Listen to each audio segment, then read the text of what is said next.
ଆମର ଋତୁ ଜାଣିବା କଣ ଜାଣିବା ଋତୁ ଏଇ ସବୁକୁ ଋତୁ କୁହାଯାଏ ହେଲା। ପ୍ରଥମ ଋତୁ ଆମର କଣ ଗ୍ରୀଷ୍ମ ବର୍ଷା ଶରତ ହେମନ୍ତ ଶୀତ ବସନ୍ତ। ଆମେ ଏଇ ଋତୁ ମଧ୍ୟରୁ ଆମେ ତିନିଟା ବେଶୀ ଜାଣିପାରୁ ହେଲା। ପ୍ରଥମ ହଉଛି ଗ୍ରୀଷ୍ମ।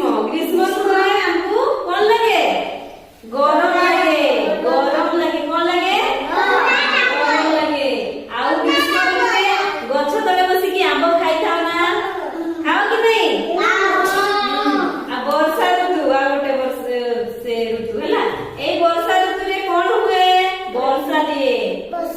ଏବେ ବର୍ଷା ହଉଛି ନା ହଉଥିଲା କାଲି ହଉଥିଲା ନା ବର୍ଷା? ହଁ ବର୍ଷା ହୁଏ ହେଲା।